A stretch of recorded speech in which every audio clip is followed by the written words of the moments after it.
మీ ఎలాంటి వ్యాపార ప్రకటనలకైనా వెంటనే మా ఛానల్ సంప్రదించండి. అందరికీ నమస్కారం. నేను శిరీష. ఈరోజు మనతో పాటు ఉన్నారు ప్రముఖ తంత్ర జ్యోతిష్యులు, జ్యోతిష రత్న, జ్యోతిష సామ్రాట్ చింత రుక్మందర్రావు గారు. గురుగారితో మాట్లాడదాం. గురుగారు నమస్కారం. మాతృదేవ భవ, పితృదేవ భవ, ఆచార్య దేవ భవ. ఓం నమో మాందేశ్వరాయ నమః. గురుగారు, చూస్తుండగానే 2025 అయిపోయింది. సో మనం నూతన సంవత్సరం, ఆంగ్ల సంవత్సరం 2026కి వచ్చేసాం. సో ముఖ్యంగా చూసుకుంటే ఈ కన్యా రాశి వారికి ఈ ఇయర్ మొత్తం ఎలా ఉండబోతుంది అంటారు? ఎలాంటి జాగ్రత్తలు తీసుకోవచ్చు అంటారు? అలాగే ఆర్థిక పరంగా, ఆరోగ్య పరంగా ఎలా ఉంటుంది? ఏ దైవాన్ని పూజించమంటారు? ఈ 2026 సంవత్సరం ఆంగ్ల సంవత్సరం జనవరి నుంచి డిసెంబర్ వరకు ద్వాదశ రాశుల్లో భాగంగా కన్యారాశి వారికి ఎలా ఉందంటే, ఆ రాశి గురించి చెప్పుకునే ముందు ఆ రాశి యొక్క ప్రత్యేకత కొంచెం మనం చెప్పుకుందాము. కన్యా రాశి. కన్యా అంటే ఏమి? పరిపక్వతకు అపరిపక్వతకు మధ్యన ఉన్నది. అంటే కుమారి కన్య అవుతుంది. బాలిక, కుమారి, కన్య, గృహిణి, ఇలా స్టేజెస్ మారుతూ ఉంటాయి. ఈ కన్య అంటే వివాహానికి అర్హత సాధించింది అని కూడా అర్థం. అంటే పరిపక్వత ఉండదు. మళ్ళీ వివాహ జీవితంలోకి వెళ్ళిన తర్వాత మళ్ళీ వచ్చే పరిపక్వత, ఆ పరిపక్వత ఈ కన్య అన్నాక ఉండదు కదా. అంటే ఎలిజిబిలిటీ ఉంటుంది, అటన నాలెడ్జ్ ఉండదు. అంటే 50-50. అంటే చైల్డిష్ మెంటాలిటీకి ఉంటుంది, అప్డేటెడ్ నాలెడ్జ్ ఉంటుంది. చాలా సున్నితంగా ఉంటుంది రాశి, చాలా పౌరుషంగా ఉంటుంది. అందుకే చాలామంది ఎక్కువ మాడితే శాపాలు పెడతారు వీళ్ళు. నువ్వు అదైపోతావు, నీదైపోతావు, నన్నే బాధపడతావు, నన్ను వెంటనే ఏడ్చేస్తారు. అంటే కన్నీళ్ళు వీళ్ళకి ఎప్పుడు రెడీగా ఉంటాయి. శ్రీశైలం ప్రాజెక్టులు ఉంటుంటాయి. ఉత్తర నక్షత్రంలో ప్రారంభమవుతుంది. ఉత్తర అంటే సూర్యుడిది. సూర్యుడు అంటే ప్రెస్టేజ్ ప్లానెట్. వీళ్ళు ప్రెస్టేజ్ ఎక్కువ. వీళ్ళు పొగిడితే చాలు. ఒక వయసులో ఉన్న అమ్మాయిని పొగిడితే, నువ్వు అంత అందంగా ఉన్నావు, ఇంత అందంగా ఉన్నావు, అందరూ పొగడడానికి కారణం ఎవరంటే వాళ్ళు పొంగిపోతారు. ఆ వయసులో ఉన్నది ఆనందానికి, ఎక్కువగా అలంకారానికి ప్రాధాన్యత ఇచ్చుకుంటూ ఉంటారు. ఒకటికి 100 సార్లు అర్థం చూసుకుంటూ ఉంటారు. ఇప్పుడు హీరోయిన్లు ఉంటారు, వాళ్ళు కన్యలే కదా, పెళ్లిగా అమ్మాయిలే కదా, వాళ్ళు ఎక్కువ అర్థం చూస్తూ ఉంటారు. ముందు నేను బాగుండాలి, ఆ తర్వాత ప్రపంచం బాగుండాలి. నేను బాగాలనుకుంటే అవకాశాలు వస్తాయి వాళ్ళకు. కాబట్టి వీళ్ళు అర్థంలాగా మెరిసిపోతున్నారు అనే విధంగా ఉండేదని ప్రాధాన్యత ఇచ్చేటువంటి రాశి. అంటే కన్య అంటే అందమైనటు రాశి అని కూడా చెప్పొచ్చు. ఈ కన్యా రాశి అనేది కాలపురుషుడికి 6వ రాశి. మన కుడి సైడు డొక్క కడుపుని సూచిస్తుంది, మన కడుపుని కూడా సూచిస్తుంది. కన్య అంటే మాతృత్వానికి అర్హత సాధించిన కూడా అర్థమే కదా, అంతే కదా. ఇప్పుడు కన్య అంటేనే వివాహానికి పెళ్లి చూపులు చూస్తారు. అంటే గర్భసంచి అక్కడే కదా, మాతృత్వానికి అర్హత అనేది ఆ ఎలిజిబిలిటీ అదే కదా. కాబట్టి ఈ కన్యా రాశి యొక్క ప్రత్యేకత ఏమంటే, ఇంక ఈ రాశి లేకపోతే, ఈ కన్యలు లేకపోతే పెళ్లి కాదు. ఇప్పుడు నేను ప్రతి రాశికి ప్రపంచ స్థాయి ప్రత్యేకతను చెప్తున్నాను. ప్రాధాన్యత ఎక్కువ వీళ్ళకే ఉంటుంది. ఈరోజు అమ్మాయిలు దొరకకుండా అల్లాడి ఆకులు వేస్తున్నారు, మామూలు డిమాండ్ కాదు. కాబట్టి స్త్రీ యొక్క ప్రాధాన్యత, స్త్రీ లేకపోతే ఇంక లేదు. స్త్రీ లేకపోతే ఇంక సమస్య సృష్టి లేదు. అంత ప్రాధాన్యత కలిగినటువంటి రాశి.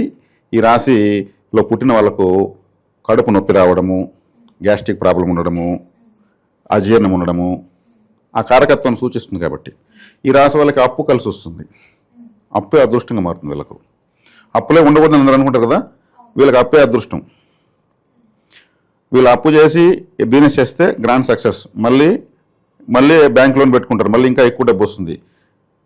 ఈ అప్పుతోనే జీవితాన్ని గెలుస్తారు వీళ్ళు. అప్పు లేకుండా ఉంటే ఈ రాశి ఫెయిల్యూర్. అంటే 6వ స్థానం అంటే శత్రు రోగ రుణస్థానం. రుణమే వీళ్ళగానే ఉపయోగిస్తే బ్యాంకులు కొన్ని అప్పులు ఇస్తూనే ఉంటాయి. ఈ వీళ్ళ ద్వారానే బ్యాంకులు బతుకుతూ ఉంటాయి. వీళ్ళని చాకచక్యంగా అద్భుతంగా నడిపించగలరు. 1 లక్ష రూపాయలు అప్పు తీసుకుంటే ఆ లక్షతో వ్యాపారం చేసి ఒక 5 లక్షలు సంపాదిస్తారు. దాంట్లో 1 లక్ష రూపాయలు వడ్డీతో కలిపి కట్టేస్తారు. మళ్ళీ బ్యాంకు వాళ్ళు మళ్ళీ 2 లక్షలు ఇస్తారు, మళ్ళీ 3 లక్షల వాళ్ళ ఇస్తారు.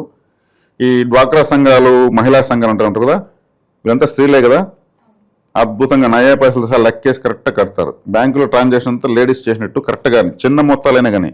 ఇంకెవరు మగవాళ్ళు చేయలేరు. మగవాళ్ళు పోతే నువ్వు నమస్కారాలు బాబు బయటకు ఉంటారు. వాళ్ళ డిసిప్లిన్ ఉండదు. ఆర్థిక విషయాలు వీళ్ళకే గ్రిప్ ఉంటుంది. 6వ స్థానానికి కన్యా రాశి, స్త్రీ రాశి. కాబట్టి ఇది అప్పు అదృష్టం. ఇది చెప్తే విచిత్రంగా వింటారు, కానీ ఆ గ్రిప్ ఉండేది. అందుకే కొంతమంది ఆడవాళ్ళకి మెయింటెనెన్స్ ఇచ్చేస్తారు. అద్భుతంగా ఉంటుంది. అప్పటి నుంచి వాళ్ళు డెవలప్ అయిపోతారు. వాళ్ళు అంటూ ఉంటారు, ఆడు భార్య మాయలో పడిపోయినాడు, ఆడదాన్ని మెయింటెనెన్స్లో ఉన్నాడు, వాడేం మొగుడు అంటుంటారు. కానీ కుటుంబాన్ని మొత్తం చక్కగా అద్భుతంగా తీర్చిదిద్దేస్తుంది. ఇచ్చి అతను చూసేస్తాడు, భార్య చేతికి ఇచ్చి మళ్ళీ మనకు కావాలని తీసుకుంటా ఉంటే మనకు బాగుంది, ఫ్యామిలీ బాగుంది. మనం మెయింటెనెన్స్ చేసినప్పుడు బాగాలేదు, అది వాళ్ళ అండర్స్టాండింగ్. అలాగే ఉండాలి కదా. భార్యకు భర్త భయపడాల్సిన అవసరం లేదు, భర్తకు భార్య భయపడాల్సిన అవసరం లేదు. ఇద్దరు ఒకరినొకరు అర్థం చేసుకుంటే చాలు. అండర్స్టాండింగ్ ఏది ఇంపార్టెంట్. ఎవరికొరు భయపడేదానికి పెళ్లి చేసుకున్నారు. నిన్ను బెదిరిస్తాను, నిన్నే బెదిరిస్తాను, ఓకే బెదిరించుకుంటే పెళ్లి చేసుకుంటారా? పిచ్చి ఆలోచనలు కదా ఇవంతా. భార్యకి ఇచ్చే ప్రాధాన్యత ఇవ్వాలా. భర్త తప్పు చేసినప్పుడు భార్య అరుస్తుంది, అరిచిన అడవడం బాధ్యత, ఆ టైంలో సైలెంట్గా ఉండడం ఈయన బాధ్యత. ఈయన అరిస్తే ఏమవుతుంది, గొడవ పెద్ద అవుతుంది, 3 వ్యక్తులు ఎంటర్ అవుతారు. ఆమె తప్పు చెప్పినప్పుడు ఈయన అరవాలి, ఆమె అప్పుడు సైలెంట్గా ఉండాలి. అయ్యో నేను తప్పు చేస్తాను, మా ఆయన అరుస్తాడు అని అంటూ ఉంటారు. అయ్యో మా భార్య చెప్పకుండా చేస్తే నా వల్ల కాదువా నేను వీళ్ళు అంటూ ఉంటారు. అదే అండర్స్టాండింగ్. ఈ లాజిక్ తెలుసుకోకుండా నువ్వేం నడిచేదంటే అటువంటి పెళ్లిని చేసుకున్నావు, అనవసరంగా ఉన్నప్పుడు అయితే మాట్లాడు.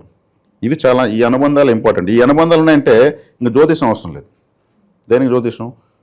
ఊరికే మన నెట్ బొక్క ఫోన్లో. కాబట్టి ఇవి చాలా ఇంపార్టెంట్. ఇది కన్యారాశి తెలియజేస్తుంది. కాబట్టి ఈ కన్యారాశికి ఈ సంవత్సరం ఎలా ఉందంటే అద్భుతంగా ఉంది. మామూలు ఆషామాషికి లేదు ఈ కన్యారాశికి. 6వ ఇంట్లో సప్తగ్రహ కూటమి, శని లగ్నాన్ని చూస్తాడు, రాశిని చూస్తాడు, అది సూపరు. ఈ రాశికి శనేశ్వరుడు పరమరాజ్యోపకారకుడు. ఈ రాశాధిపతి బుధుడు, ద్వితీయ భాగ్యాధిపతి శుక్రుడు, వీళ్ళిద్దరూ కాకుండా శనేశ్వరుడు పంచమాధిపతి. పంచమాధిపతి రాశిని చూస్తున్నాడు. ఇంక కాందంటూ లేదు. ఈ రాశికి ఆయుష్ని అన్ని ఆరోగ్యం అన్నీ ఇచ్చేది శనేశ్వరుడే. శని అంటే భయపడతారు కదా, కన్యారాశి వాళ్ళు ఆయన ఆరాధ్య దేవుడు. ఆయన రాశిని చూస్తున్నాడు, సూపరు. 6వ ఇంట్లో రాహు ఉన్నాడు, సూపరు. 6వ ఇంట్లో గ్రహణము సూపరు. 6వ ఇంట్లో సప్తగ్రహ కూటమి సూపరు. నిద్ర కలత నిద్ర ఉంటుంది. 10వ స్థానంలో కేతు ఉన్నాడు, తల్లేని గ్రహం. అది మామూలే, ఎందుకంటే వీళ్ళు సంపద ఎక్కువ పోయి దానికి లెక్క పెట్టుకుంటే నిద్రపోరు అని చెప్పుకుందాం కామెడీగా, అంతే. 10వ ఇంట్లో గురువు ఉన్నాడు. 10వ ఇంట్లో గురువు ఉంటే స్థాన మార్పు, చేసే వృత్తిలో మార్పు, ఏదైనా ప్రమోషను, ట్రాన్స్ఫరు, ఇట్లాంటివి ఉంటాయి. ఇప్పుడు కన్యారాశి వాళ్ళకి దోషాలు తక్కువ, శుభ ఫలితాలు ఎక్కువ. వాళ్ళకి వివాహం కావాలంటే అయిపోతుంది. రాసే కన్యారాశి, వశీకర రాశి, అవసరమైన ప్రపంచానికి అవసరమైన రాశి. అబ్బాయిలు పుట్టినా అమ్మాయిలు పుట్టినా వర్కౌట్ అవుతుంది. స్త్రీ సంబంధ వ్యాపారాలు చేయొచ్చు, మగవాళ్ళైనా కానీ. స్త్రీ సంబంధ వ్యాపారాలు అంటే జ్యువెలరీ, ఫ్యాన్సీ స్టోర్సు, బోటిక్సు, తర్వాత ఫోటో స్టూడియోస్ పెట్టచ్చు. తర్వాత వచ్చేక్కడికి ఇవి ఉంటాయి, మన కోన్ ఎదేస్తూ ఉంటారు, మెహందీలు, ఇట్లాంటివన్నీ కూడా స్త్రీలకు సంబంధించిన వ్యాపారాలే. పాత్ర సామాన్లు అమ్మడము, స్త్రీలకు మ్యారేజ్ బ్యూరో పెట్టడము, ఇవన్నీ కూడా వస్తాయి. ఫ్యాషన్ డిజైనింగు, మేకప్ మ్యాన్స్గా ఉంటారు సినిమా ఇండస్ట్రీలో, వీళ్ళంతా కూడా లేడీ టైలర్సు, వీళ్ళంతా ఎట్లా రాణిస్తారు? ఈ రాశిలో పుట్టి ఇవన్నీ ఎలా రాణిస్తారు? ఇప్పుడు ఒక కరడ మురడుగా ఉన్న వ్యక్తి ఒక ఫ్యాన్సీ స్టోర్ పెడితే లేడీస్ వెళ్తారా? వాడిని చూస్తేనే భయం వేస్తుంది, వాడిని చూస్తేనే భయం వేస్తామని భయం ఏమిటి కదా. అదే స్త్రీల మొహ లక్షణాలు ఉన్న వ్యక్తి కానీ పెడితే వాళ్ళు సూటిగా చూడగలుగుతారు, ఏం కావాలని అడగగలుగుతారు. ఇదే కనెక్ట్ అయ్యేది. అది చూడడానికి ఒక విధంగా లేడీ లాగానే ఉంటాడు. కాబట్టి ఈ వ్యాపారాలు చేస్తూ చూడండి, అతను కానీ శారీ కడితే లేడీస్ కూడా ఉంటారు, అట్లా ఉంటాడు. ఆ ముఖ కవలికలు అలా ఉంటాయి. వీళ్ళు కనెక్ట్ అవ్వగలుగుతారు. ఇబ్బంది కదా, ఒక పరాయి మగవాడిని పోయి ఆ సూటిగా చూసేదని అడగాలంటే ఇబ్బంది కదా. మార్కెట్లో ఏమైనా సహజంగా మనం మాట్లాడినప్పుడు అర్థమవుతుంది, అందరికీ వీక్షకులకు అర్థం కావాలని మనం విడమర్చి చెప్తున్నాం. కాబట్టి ఇటువంటి వ్యాపారాలు చేసినప్పుడు అవి సక్సెస్ అవుతాయి. లేడీస్ సంబంధించిన వ్యాపారాలు చేసి నష్టపోయిన వాళ్ళు ఇంతవరకు లేరు. అన్న కొత్త మోడల్ని చూపించు అంటూనే ఉంటారు వాళ్ళు. ఇది కొత్త మోడల్ని మనం పాత మోడల్ చూపిస్తే కూడా కొత్తదాన్ని అడిగి కూడా తీసేస్తారు. అది లేడీస్ సైకాలజీ. కొత్త మోడల్ కావాలి. అట్లా వాళ్ళది కళారంగము అంతా వాళ్ళదే, సాహిత్య రంగము అంతా వాళ్ళదే. గాయకులు ఎంతోమంది, ఎంతో నృత్యం నేర్పించే వాళ్ళు, సంగీతం నేర్పించే వాళ్ళు కూడా గొప్ప వాళ్ళే. ఇక్కడ ఇవన్నీ చేసుకోవచ్చు. ఈ సంవత్సరం అయితే మాత్రం శుభ ఫలితాలు ఎక్కువ, అశుభ ఫలితాలు తక్కువ. అలాగే గురుగారు, మరి ఎవరికైతే వివాహం జరగలేదో, వివాహం జరిగి సంతానం లేదో, వారికి వివాహ యోగం, సంతాన యోగం ఉందంటారా? వివాహ యోగం ఉంది, సంతాన యోగం ఉంది. గ్రహాలన్నీ పాజిటివ్గా ఉన్నాయి కాబట్టి దానిపైన పెద్ద పరిహారాలు కూడా ఏం లేవు. ఈ కాలసర్ప దోష ప్రభావం అయితే అన్ని రాసులకు ఉందని నేను చెప్పాను. కాలసర్ప దోష ప్రభావం వీళ్ళకి 6వ ఇంట్లో 7 గ్రహాలు కలవడం వల్ల కాలసర్ప దోష ప్రభావం కూడా వీళ్ళకి తక్కువ, ఈ టైంలో పుట్టిన వాళ్ళకి ఎక్కువ. ప్రతి క్షణము జననము మరణం జరుగుతూనే ఉంటాయి. ఈ టైంలో పుట్టిన వాళ్ళకు కాలసర్ప దోష ప్రభావంలో పుడతారు. ఈ ఆల్రెడీ పుట్టిపోయిన వాళ్ళకు ఇప్పుడు ఈ కన్యారాశి వాళ్ళకి పనిచేయదు.